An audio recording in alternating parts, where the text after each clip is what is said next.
Welcome to the deep dive. Today we're digging into the Exodus story, but maybe not the way you usually hear it. Right, we're focusing on Pharaoh. Specifically, why on earth he chased Moses after letting everyone go. Exactly. The usual story is, God hardened his heart. Fine.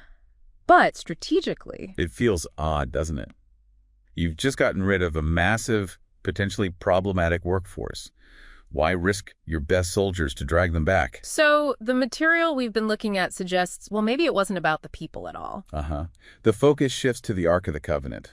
But not just as a sacred box. Yeah. The idea here is it was something more functional, a strategic asset. Yeah, possibly like the core component of Egypt's power system at the time. Sounds pretty wild, I know, but bear with us. Okay, so how does that work? The sources connect it to the Ben stone, the capstone on the pyramid. That's the one. Apparently it might have acted as a kind of, a resonance center or a receiver. A receiver for what? The sources propose it collected frequencies, maybe electromagnetic energy, specifically linked to the star Sirius. Sirius. Okay. And the Ark fits in how? The Ark is presented as the crucial piece. The component that took that energy collected by the Ben stone and transferred it, maybe channeled it, into the pyramid itself. So the pyramid wasn't just a tomb, it was part of a system, and the Ark was the key. Potentially. The sources describe the Ark as maybe a high-energy resonance box. Think like advanced capacitor or something. Containing what? A crystal?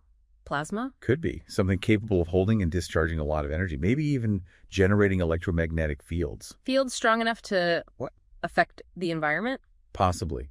The sources hint at influencing air masses, even water, which, starts to sound relevant to the story later. Right. So if the Ark was this vital tech, then Moses' mission changes completely. Exactly. It's less about just leading people to freedom and more like a, recovery operation.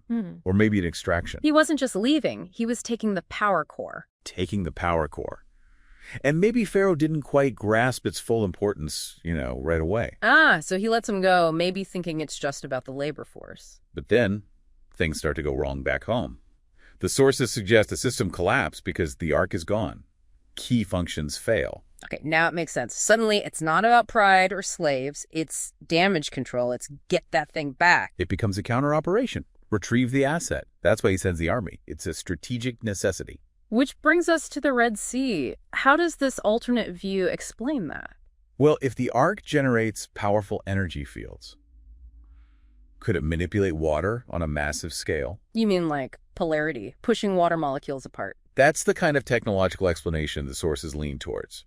A frequency emitted by the Ark, activated perhaps by Moses, temporarily repelling the water. A localized effect, basically. A highly advanced localized effect. Not divine intervention in the traditional sense, but maybe technology we don't fully understand. Okay, but then why did it crash down on the Egyptians? This is where it gets into cosmic ethics, as one source puts it. The idea is about frequency harmony. Harmony. Moses, carrying and understanding the Ark, was supposedly in tune with its frequency, its energy. Pharaoh and his army, not so much. They were out of sync, driven by conquest, not understanding. Exactly. So when they entered the field, their incompatible frequency, maybe their intent, destabilized it. Or perhaps Moses simply deactivated it once his people were clear. And the field collapsed. The water returns. Right. A consequence of, let's say, disrespecting the energy or not understanding the operating principles. It wasn't just bad luck. It was a failure to harmonize with the technology. So the whole event, from this perspective, is the breakdown of a resonance field. The removal of the Ark essentially shut down an era. An era powered, potentially, by this Sirius energy connection, channeled through the pyramids via the Ark. Pharaoh's pursuit was logical, strategically. But his failure wasn't military weakness. It was a failure to comprehend the very power source he was trying to reclaim.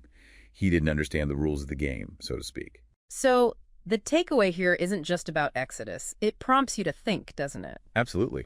What if other major historical turning points weren't just about politics or religion as we usually frame them? What if there were other forces, maybe technological or energetic principles at play that we're only just beginning to consider? It's definitely something to mull over. A different lens on the past.